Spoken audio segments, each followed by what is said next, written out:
नर्मदे हर। अपने अपने माता पिता गौ माता की जय। मेरे समीप सत्यनारायण महंत जी रायसेन में इनका आश्रम है। ये आप मिश्रा जी हैं जो इस आश्रम को सब व्यवस्थाएं देखते हैं। और मैं सबसे पहले बात करना चाहूँगा, जो मेरा लक्ष्य है प्रकृति और परमात्मा, तो मैं आज यहाँ पर ये फोटो है, इनका नाम है श्री अनिल माधव दवे, राज्यसभा सांसद रहे और वन पर्यावरण पर आपने अच्छा काम किया है और अच्छे व्यक्तित्व दिए लोकसभा में। जो हजारों हजारों बिश्नोई समाज का बलिदान है पेड़ पशुओं के लिए, उस पर भी आपने काफी किया। तो ये अमर है। साथ ही इन्होंने रेल बसेरा जैसे निर्माण भी नर्मदा के किनारे किनारे, तो ये अमर है। मैं इसी नर्मदा परिक्रमा से नरेंद्र मोदी जी से कहना चाहूँगा, अमित शाह जी से कहना चाहूँगा कि आपके पास दो लोग हैं भी देश में। एक का नाम है पुष्पेन कुलश्रेष्ठ, जो तर्कों के साथ बात करते हैं, झूठ पाखंड नहीं परोसते। दूसरे अश्वनी एडवोकेट जो हैं उपाध्याय जी, वो भी कानून के बहुत बड़े जानकार हैं और अनुशासन और कानून से देश चलता है, परिवार अनुशासन से चलता है। जब अनुशासन नहीं होगा तो परिवार बिखर जाता है। तो ये तो 150 करोड़ का हिंदुस्तान है, इसमें 15 करोड़ घुसपैठियाँ हैं। 100% मैं प्रमाणिक बात कह रहा हूँ, क्योंकि मैं पढ़ा लिखा हूँ। अगर गलत बात करूँगा तो मुझे मानहानि का नोटिस मिल जाएगा, धारा 500 501 का। जी जरूर। तो ये प्रकृति ही परमात्मा है, ये खाली फ्लैक्स नहीं है, ये मैं इस पर काम भी करता हूँ। हमारे गुरु जम्बेश्वर भगवान विष्णु की स्थापना की, उन्होंने कहा कि पहले क्रिया आप फरमाओ तो पूजा ने फरमाओ। ये उन्होंने अपनी संवाणी में कहा है, तो पहले क्रिया मैं करता हूँ। इसी तरह महात्मा गांधी को महात्मा क्यों कहा गया, मोहनदास करमचंद एडवोकेट, क्योंकि वो जब एक गरीब की झोपड़ी में गए तो वहाँ एक साड़ी दो महिला थी। वो दुखी हुए, उन्होंने धोती बुलाई और ऐसे दो एक के ऊपर एक कमर से नीचे कमर के ऊपर पहन के पूरे जीवन भर निभाया। भारत का लाल बहादुर शास्त्री 1964 से 1966 के बीच में अपनी पत्नी के साथ शोरूम में गए हो साड़ी की, तो महंगी साड़ी थी तो फट से पैक कर दिया। पत्नी भी खुश। उससे पूछा उन्होंने क्या कीमत है, दुकानदार ने, अरे साहब ले जाओ। बोले नहीं, कीमत बताओ।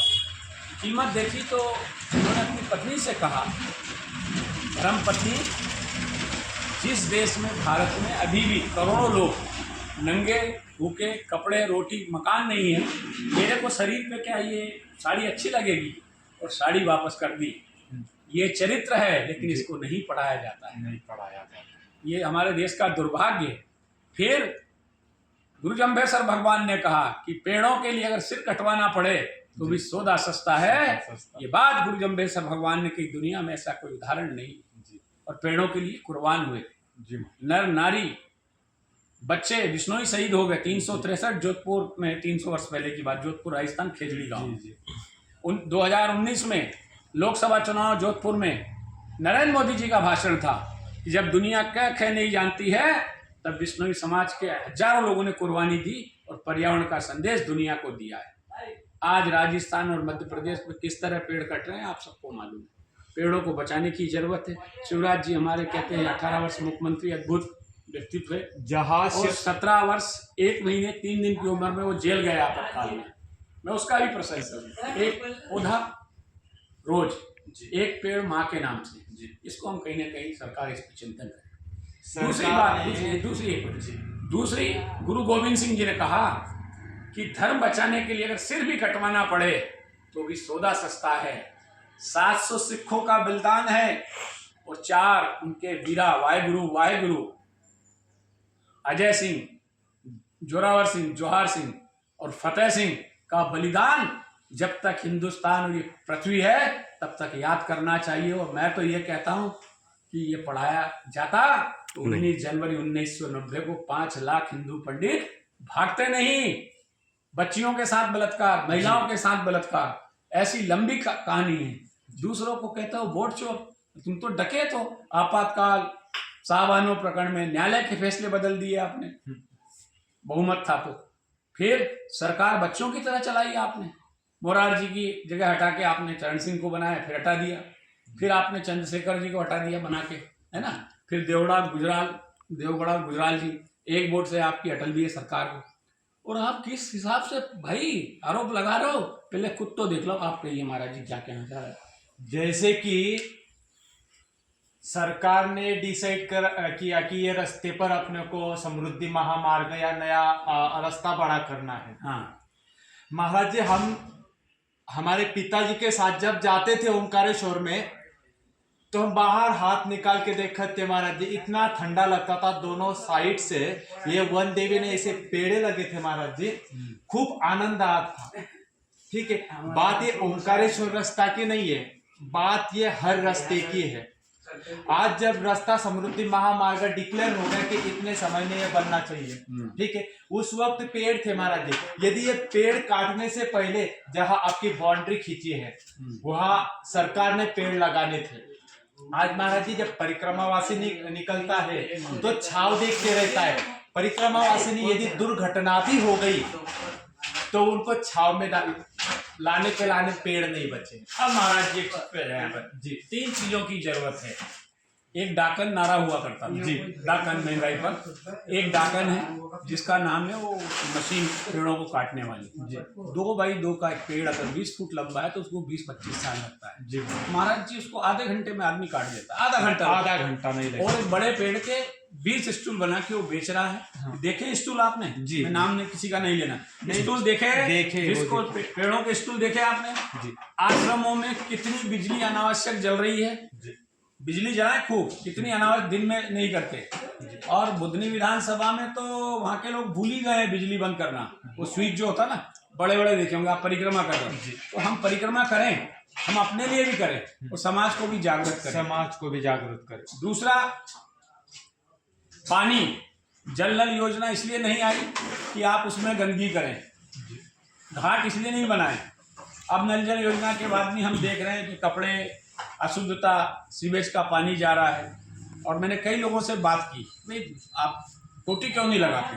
तो दिक्कत ये है कि अगर टोटी लगा दें तो महिलाओं को काम बहुत होता है जी। तो वो क्या करती हैं कि पता नहीं लगा नल कब आ गया जी, तो इसलिए टोटी खोल देती है, अनावश्यक पानी बहता है जी। तो पेड़ बचाओ, पानी बचाओ, बिजली बचाओ। हमारा ये नर्मदा परिक्रमा के दरमियान हमारा एक ये भी लोगों को जागृत करने का है। नर्मदे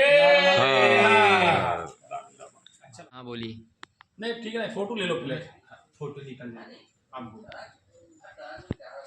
पिछले 7 महीने से अधिक मुझे समय हो गया है। और महाराज जी आप लोगों के सामने अगर कोई बात करना तो मुझे ऐसा लगता है कि सूरज को दीपक दिखाने जैसी बात होगी। लेकिन मेरा ऐसा मानना है कि 2025 की जो परिक्रमा है बड़ी महत्व है।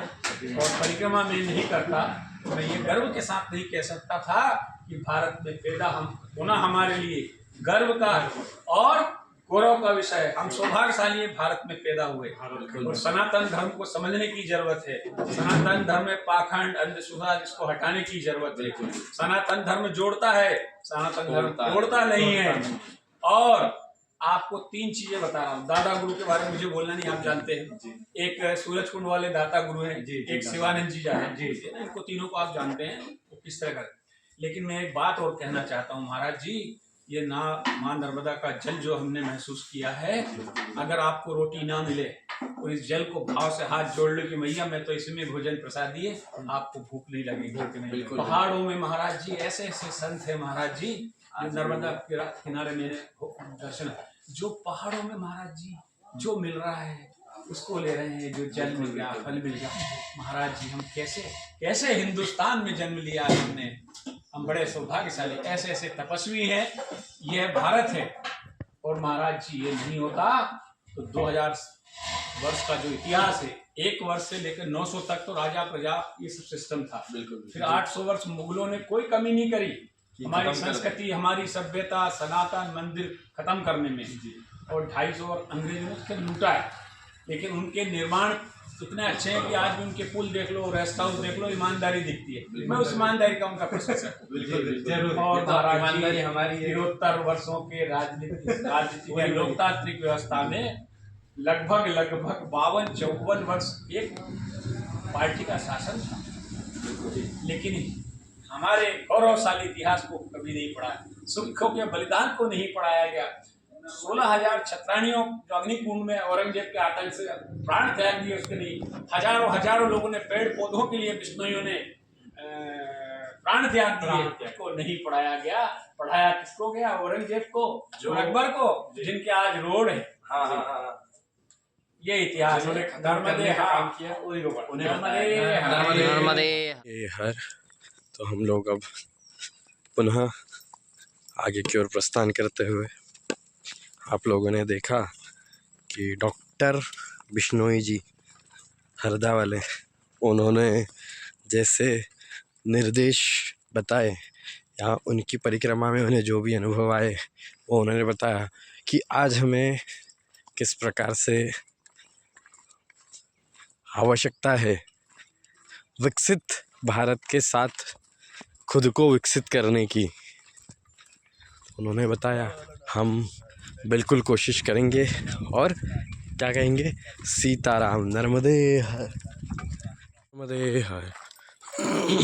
तो हम लोग अब जंगल में आ चुके हैं, जंगल, दोनों साइड जंगल ही जंगल, और आगे बढ़ रहे हैं। सुनसान रास्ता, हम 5 के अलावा कोई नहीं है और हमारे एक साथी एकदम पीछे रह गए हैं। नर्मदे हर। तो देखिए अभी आवाज़ आई है उनकी, बुलंद आवाज़ आ गई। उसके पीछे, उनके पीछे लड्डू मुत्या बाबा, और ये हमारे सुदामा जी थक गए हैं लगता है। कहिए नर्मदे हर जीवन भर। आज उनकी टोपी निकल गई है, पबजी कैप निकल गई है। क्या हुआ बाबा, गर्मी हो रही है क्या? नहीं, फिर आज आपने पबजी कैप निकाल दी? थोड़ा विटामिन ले रहे हैं। ऐसा, थोड़ा विटामिन ले रहे हो? तो चलिए हमारे साथ बने रहिए, आप भी विटामिन लीजिए और कहिए सीताराम सीताराम सीताराम सीताराम सीताराम सीता हर। तो आगे हम भी, आप देख सकते हो कि हम लोग आगे पीछे चल रहे हैं। जैसे ही कोई एक दूसरे को नहीं दिखता है तो हम लोग आवाज़ देते हैं, नर्मदे हर, ऐसे आवाज़ देते हैं, ताकि कोई कितने भी आगे हो या कोई कितने पीछे हो तो एक दूसरे को आवाज़ दे के हम लोग को समझ में आ जाता है कि अपने साथी अपने आसपास में ही है, ताकि हम लोग सही रास्ते पे हैं ये भी समझ में आता है, और सामने वाला सुरक्षित है या पीछे वाला सुरक्षित है ये भी समझ में आता है। दूसरी बात कि आपने बिश्नोई जी का वीडियो आपने जो देखा होगा, उसमें उन्होंने बताया कि पेड़ों की कितनी आवश्यकता है, और पूरे वीडियो में पहले दिन से तो आखिरी दिन तक आपको यही, आखिरी दिन के वीडियो तक यही समझ में आएगा कि भैया अगर आप पैदल चल रहे हो तो जहाँ आपको छाँव मिलती है ऐसा लगता है आप एकदम स्वर्ग में आ गए। तो पेड़ों की आवश्यकता तो बहुत है, बहुत आवश्यक है, अत्यावश्यक है। तो पेड़ बचाओ, पेड़ लगाओ, पेड़ बचाओ। नर्मदे हर जीवन भर।